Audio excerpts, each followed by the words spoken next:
Thanks, Amar. I'm Naveen, and today I'm going to talk about how we can improve data center networks by leveraging flexibility of emerging reconfigurable switches.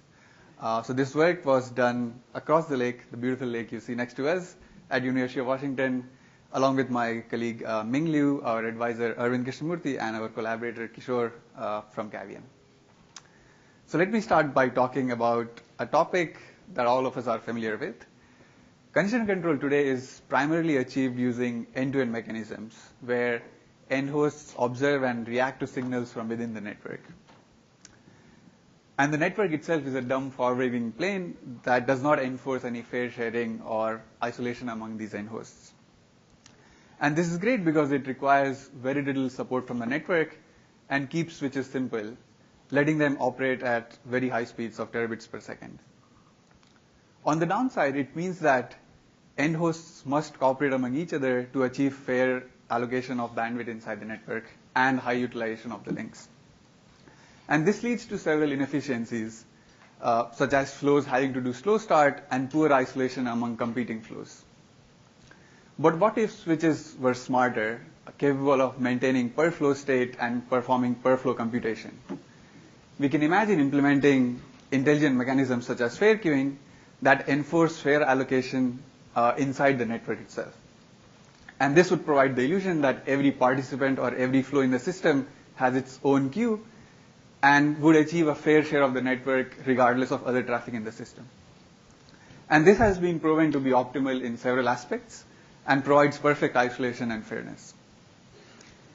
And there are many other benefits of having such a mechanism directly inside the network. It simplifies congestion control at the end host, removing, again, the need to do slow start or complex congestion avoidance strategies. And it protects well-behaved flows from other traffic, leading to better bounded delay guarantees.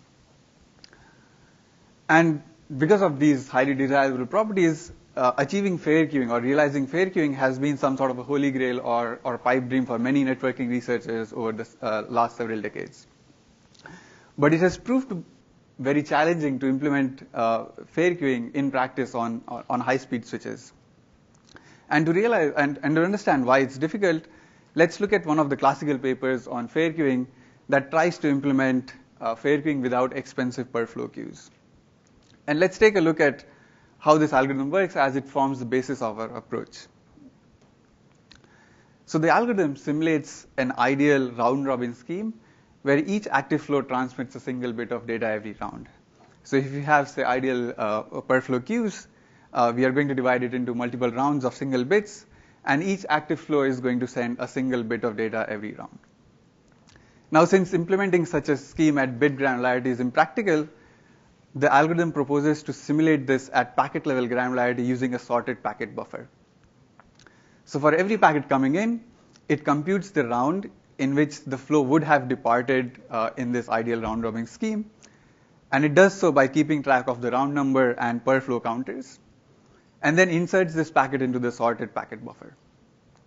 So as more packets arrive in, they get inserted into this buffer at the right location, and so smaller packets come in, they get bumped up in front of the queue, and so on.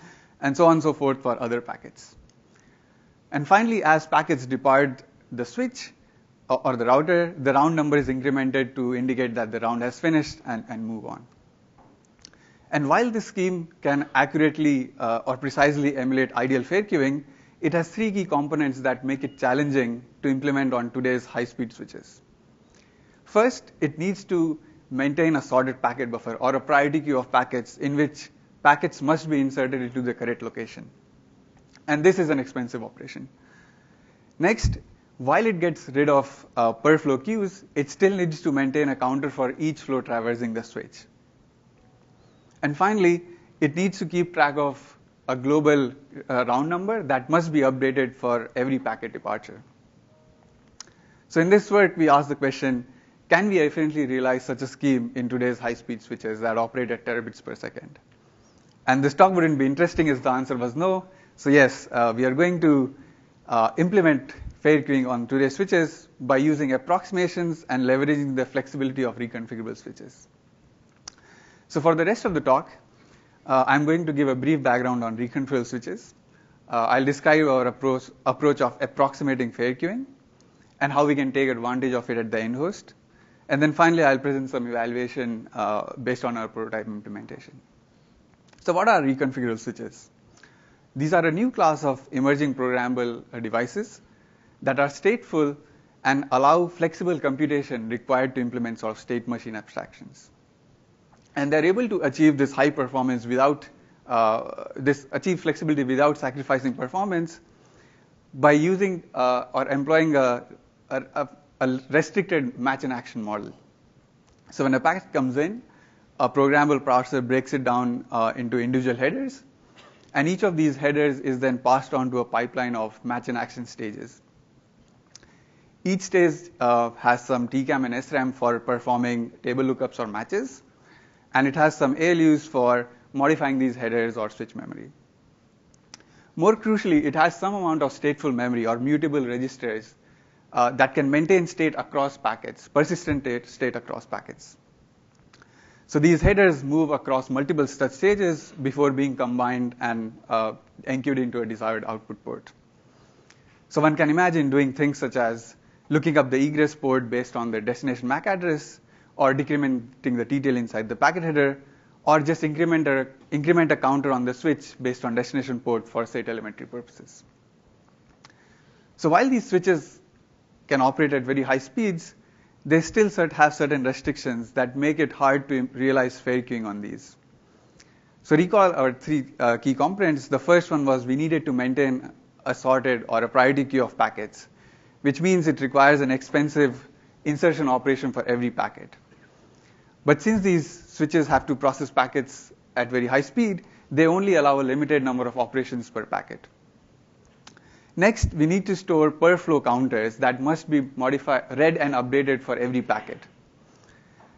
And given these switches have limited amount of such memory, it's going to be hard to maintain exact counters for all these flows, given that they are handling up to hundreds of thousands of flows. Next, we need to access and modify this current round number, which is a state between the ingress pipelines and the packet dequeue module. And since these modules are implemented as separate hardware blocks in the switch, it's expensive to synchronize this state across these devices at a very high frequency. So let's take a look at our approach of how we overcome these challenges. Right? So again, we are going to approximate an ideal bit-by-bit round-robin scheme, but with three key approximations. First, we are going to use coarse round numbers, where instead of sending a single bit each round, we are going to send a chunk of or a quantum of bytes every round. Next, we are going to get rid of the sorted packet buffer, and instead use a limited number of FIFO queues with rotating priorities to approximate a sorted buffer. And finally, we are going to use a variation of the count bin sketch data structure to store per flow counters in limited amount of memory. So let's go over these one by one and see how they work and what their implications are. So we are going to keep track of per flow round numbers, of finished round numbers, using a variation of the count bin sketch. A sketch is traditionally or commonly used to keep count or keep track of count of how many unique elements you have seen in a data stream. And it consists of a two-dimensional array of counters with, say, R rows and C columns, and R independent hash functions.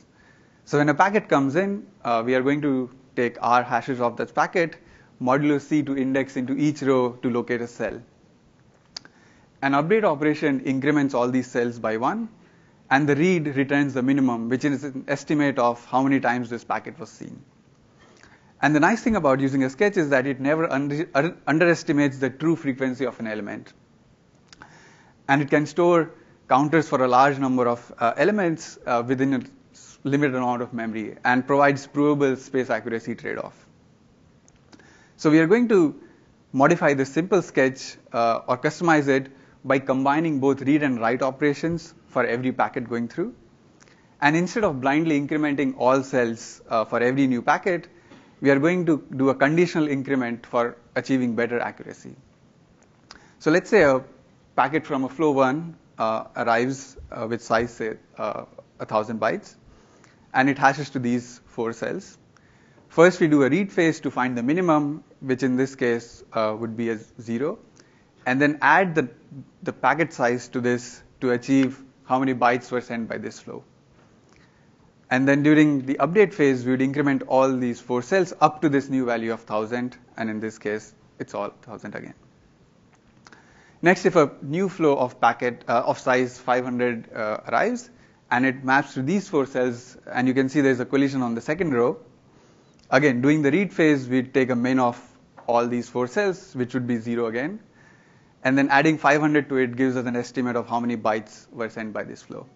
And you can notice, despite a single collision, we are still accurate in terms of bytes sent by this flow. And now for the update phase, we are going to bump all these 4 orange cells up to a new value of 500. So we leave row 2 unchanged and only update rows 1, 3, and 4.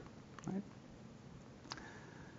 So this scheme can be easily realized on these reconfigurable switches using predicated read and write registers. And this lets us keep track of the finished round number for many flows in limited memory. Right? Next, let's see how we are going to buffer packets in an approximate sorted order. And for this, we are going to leverage 2 key techniques. First, we are going to use a limited number of FIFO queues that are available on each egress ports of these switches. And next, we are going to use coarse round, which means instead of sending a single byte every round, we are going to send a quantum of bytes, say BPR, bytes per round for every round. Right? And so we are going to use each of these K FIFO queues to store packets scheduled to depart in the next K rounds. So for round 1, all the packets are enqueued in Q1, round 2, Q2, and so on. Right? So for every arriving packet, all we need to do is figure out which round it belongs to, and this we can do by calculating the bytes sent, which we get from our count min sketch, and divided by BPR. So if a small packet shows up and finishes within round 1, we put it into Q1. If a larger packet shows up, which ends up in round 2, we put it into Q2. And if a new packet shows up for flow 1, which pushes it beyond round 1, we put it into round 2. And if an even smaller packet from a new flow shows up, it would get put into round 1 because it's still within round 1. Right? And now to dequeue packets, all we need to do is simply drain the packet or drain the queue with the smallest round number. Right? And this we can achieve by arranging all these queue in strict priority from highest to lowest, such that the queue with the smallest round number has the highest priority. Right? And we call this the rotating strict priority scheduler. And the reason why it's rotating is because once the queue is empty, we are going to push it down to lowest priority, and it will store packets belonging to round K plus 1. And when this happens, we are going to increment the round number by 1, indicating to the egress pipeline that this round has finished and we can move on to the next round. Right? So as you can sort of realize, this scheme can reorder packets within a single round, but it maintains ordering across rounds. Right? So if you have coarser, larger round numbers, you'll have worse approximation, but again, you are across rounds, you'll still maintain ordering. Right? So while today's switches don't directly support such a scheduler, there's no fundamental reasons why we cannot implement this in today's hardware, because it has an identical complexity to the deficit round robin scheduler which most switches today implement. Right? But even because, however, we can still emulate RSP on current switches using 2 key features. We can utilize an on-chip switch CPU to periodically change priorities of these queues, and we can use a feature called hierarchical priority queues to minimize the number of such switches we need to do per second. Next, we can avoid explicit round number sharing between the different hardware modules by simply exposing queue metadata, where the egress pipeline can figure out or infer a round increment by just looking at which queues were empty. And finally, we use a feature called dynamic buffer sharing to vary the sizes of individual queues so that we can absorb bursty arrivals, say, within a single round. Right? So while our approximations enable us to implement fair queuing on these high-speed switches, they have certain sort of side effect or certain inaccuracies, right? So let's go over these one by one. First, using a modified count min sketch means that we can track the finished round numbers for many flows in limited memory, but collisions within the sketch can cause a packet or a flow to be enqueued in a later round. Right? Next, using FIFO queues with rotating priorities lets us approximate a sorted buffer, which is nice because it allows us to process packets within a small fixed number of operations. But again, as I mentioned, packets within a round can get reordered and so on. And finally, using coarse round numbers means that updates to shared state are not per packet anymore, which means we are avoiding the expensive synchronization between different hardware blocks. But it means that due to a delayed round update, some packets can get enqueued in an earlier round. Right? So as we see in the evaluation, like despite these deviations, we are still able to accurately emulate fair queuing. Right? So now that we have some form of fair queuing inside the network, let's see how we can take advantage of it at the end host. While AFQ is solely a switch-based mechanism and we can deploy it without modifying existing end hosts, we can tweak the end host protocol to extract even more benefits. And to do so, we use the packet pair flow control algorithm, which makes the observation that if you have a fair queuing network, you can send a pair of packets back to back and measure their inter-arrival delay to get an accurate estimation of the bottleneck bandwidth. And once you have this bandwidth estimate, you can start sending packets at this rate. So using this, this lets us do fast ramp up and keep queue sizes small at the switches. Right? So let's take a look at some of the evaluation where we performed several experiments and simulations to see how well AFQ works in practice. So I'll cover a couple of these in this talk. So does AFQ really improve overall performance? And for this, we went ahead and built an AFQ switch on top of a Cavium network processor, where each of the pipelines run on a multi-core CPU, and all shared state is stored on board DRAM. And we tested the performance of this on a small two-level factory topology, where each of the end hosts run the packet pair flow control, which we implemented in user space in UDP. So this graph shows the latency of various schemes, TCP, DCTCP, and our AFQ in our test bed, where we measure the flow completion time across different various bucket sizes. The y-axis shows the normalized flow completion time, which is normalized to the latency achieved in an idle network. And the solid bars here represent the average flow completion time, whereas the error bars represent the 99th percentile flow completion time. And as you can see, AFQ shown in green achieves significant improvement all across all buckets, right? And the most improvement is for shorter flows, and the reason is there are two reasons primarily for this. First, AFQ is able to assign every flow its fair share immediately, which means you are not having any queuing delays behind other traffic. And second, we are able to get rid of slow start, which means flows ramp up quickly and finish faster. So on average, we are able to improve performance of both TCP and DCTCP by ranging from 2x on average to 4x to 10x on tail latency. Right. Next, to study the impact of approximation on the protocol, we simulated a large cluster with a few hundred nodes, and again measured the flow completion time as we increase the network load. And here the y-axis shows the average flow completion time for both all flows on the left and short flows on the right. And as you can see, AFQ does achieve significant performance improvement, which is more obvious for the smaller flows, right? And when compared to ideal fair queuing, which is the line shown in black here, there's almost no difference between AFQ and ideal fair queuing.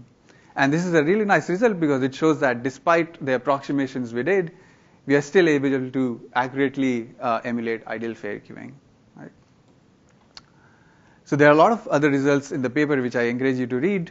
But we show that the accurate approximation can be achieved using just 12 to 16 FIFO queues, which is much smaller than the total number of flows in the system.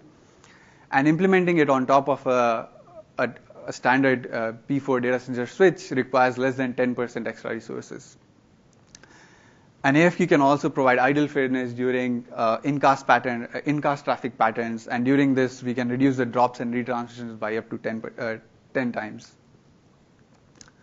So to summarize in this talk, we presented a practical implementation of fair queuing at high-speed switches.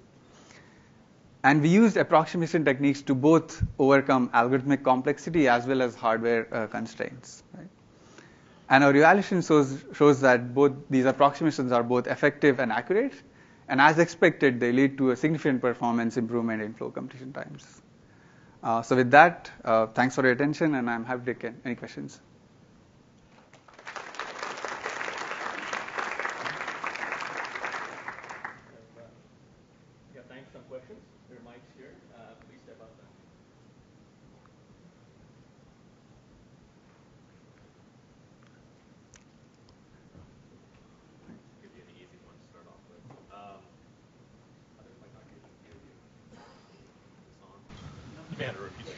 Yeah, I'll just repeat it. Okay.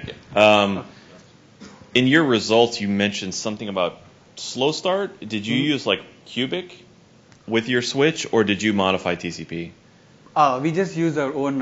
So as I mentioned, we just use our own protocol, the modification of the packet pair approach. So instead of, we just get totally rid of slow start. Instead, we send a pair of packets back to back at the beginning and wait for them to return. And when they return, the spacing tells us what the bottleneck bandwidth is, and then we immediately start transmitting at that rate. I see. So you're using rate-based congestion control because the fairness is now in the network? Yes. So there's no need for the end host congestion control? Yep. Yeah, you can ramp up very quickly without worrying about affecting other flows in the system. Thanks. Don't be shy. We need more questions now. One question is in terms of burst, a long burst, what's the buffer utilization of your rotating FIFO? Because your FIFO is fixed length, right? Right. And if there's a single flow burst, then what's the buffer maximum it can occupy? Maybe only tenths of it? Mm-hmm. Yeah, so that depends on how you choose the parameter at the bytes per round, right? So that depends on the number of FIFO queues you have. And the maximum you can buffer for a single flow is, again, like the bytes per round times the number of FIFO queues we have. Right? And that's why it must be chosen carefully. But as long as it's like a fraction of the bandwidth delay product, we won't be dropping packets because a flow will never burst those many packets at once. So how does the reordering affect TCP performance if you run with TCP? Right. So the observation is that this scheme does not cause any reorderings at all, because packets always go into increasing round numbers, and we always dequeue packets starting with the smallest round number. So it never reorders packets. I believe you said reordering within round is possible. Reordering within round across flows, but for the same flow, we won't be reordering packets. Okay, thank you. So Naveen, one last question as the next speaker is setting up. What challenges do you see if you had to take this to like data center scale? Yeah. So one of the challenges which I think still needs to be worked on is that these switches, while they expose this flexibility, they don't really expose the flexibility of the scheduler, right? So I talked about this, the packet dequeue module having some state which needs to be updated and made visible to the ingress pipeline, right? So there is some challenge there, like trying to get that to work. All right, let's thank the speaker.